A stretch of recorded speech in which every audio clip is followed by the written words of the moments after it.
अंबेडकर अमर है बाबा साहब अंबेडकर अमर है।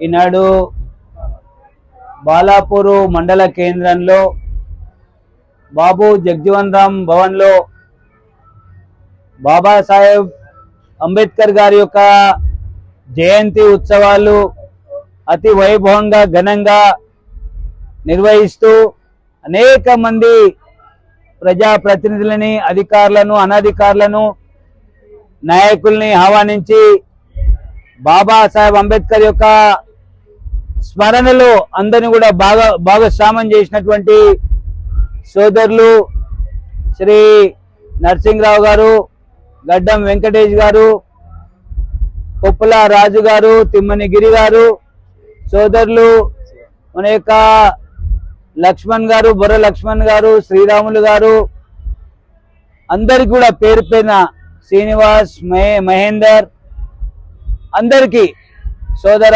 సోదరిమణులకు, వేదిక మీద ఉన్న అడ్వకేటు మన రాకేష్, మన బాల బాలికలు అందరికి కూడా బాబాసాహెబ్ అంబేద్కర్ జయంతి ఉత్సవాల సందర్భంగా శుభాకాంక్షలు తెలియజేస్తా ఉన్నా. సోదర సోదరిమణులారా, బాబాసాహెబ్ అంబేద్కర్ ప్రపంచ ఖ్యాతిగాంచిన మేధావి వర్గానికి చెందినటువంటి గొప్ప నాయకుడు బాబాసాహెబ్ అంబేద్కర్. అంబేద్కర్ గారు రాజ్యాంగాన్ని ఇచ్చి స్వేచ్ఛా జీవులను చేశారు. అదే కాకుండా బాబాసాహెబ్ అంబేద్కర్ గారు ఈ ప్రపంచ వ్యాప్తంగా మేధావి వర్గంలో ఉంటే అలాంటి ఒక బాబాసాహెబ్ అంబేద్కర్ గారిని ఒక పార్లమెంట్ సభ్యుడిగా ఓడించే చరిత్ర కొన్ని పార్టీలకు దక్కింది. ఏదైతే కేంద్ర మంత్రిగా ఉండి న్యాయశాఖ మంత్రిగా ఉన్న ఒక నాయకుడిగా, రాజ్యాంగ నిర్మాతగా ఆయన పార్లమెంట్ ఎన్నికల్లో పోటీ చేస్తే పార్లమెంట్ ఎన్నికల్లో టికెట్ ఇచ్చి ఓడించేటువంటి ఘనకార్యులు దేశంలో కొనసాగు రాజకీయ పార్టీలు ఉన్నాయి. మనం ఆలోచన చేయాలి, ఏ పార్టీ ఉంది, ఎవరున్నారు, ఎందుకున్నారు అని చెప్పి.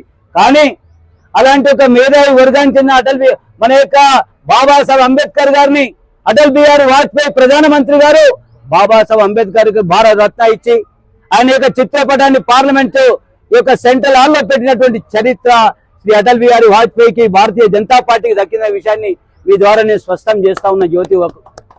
యువత విషయాలు గమనించాలి. అదే కాకుండా ఈ దేశంలో ఇంత గొప్ప చరిత్ర ఉన్న ప్రపంచంలో భారతదేశాన్ని ఆనాడే ముందుకు తీసుకుపోయి తన యొక్క మేధస్సు ద్వారా భారతీయ చరిత్రను స్వామి వివేకానంద తర్వాత మన యొక్క బాబాసాహెబ్ అంబేద్కర్ గారు భారతీయ చరిత్రను ప్రపంచానికి చాటారు.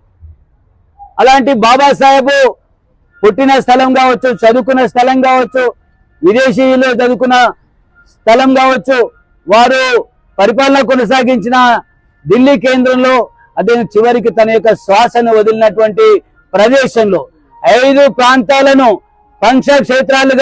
పంచక్షేత్రాలుగా నిర్మాణం చేసి 100 కోట్ల రూపాయలతో ఆ ప్రాంతాలని టూరిజం క్షేత్రాలుగా తీర్చిదిద్దే చరిత్ర ఈ దేశ ప్రధాని నరేంద్ర మోడీ గారికి దక్కింది. మోడీ గారి ద్వారా పంచక్షేత్రాలు నిర్మాణం చేసి ఈ 5 ప్రాంతాలను ఒక పర్యాటక కేంద్రాలుగా నిర్మాణం చేసిన చరిత్ర భారతీయ జనతా పార్టీకి, మోడీ గారికి దక్కింది. మనం ఆలోచన ఎక్కడ పోతా ఉన్నాం? బాబాసాహెబ్ అంబేద్కర్ ఏ ఒక వర్గానికో, ఏ ఒక కులానికో, ఏ ఒక వ్యక్తికో కాదు.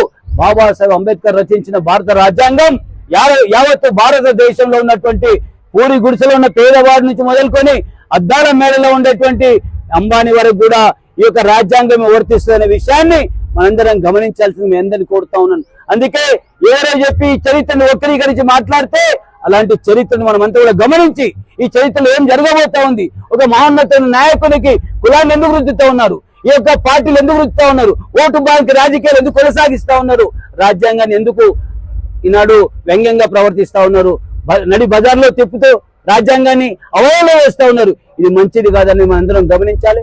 మనమంతా చదువుకున్న మేధావులం.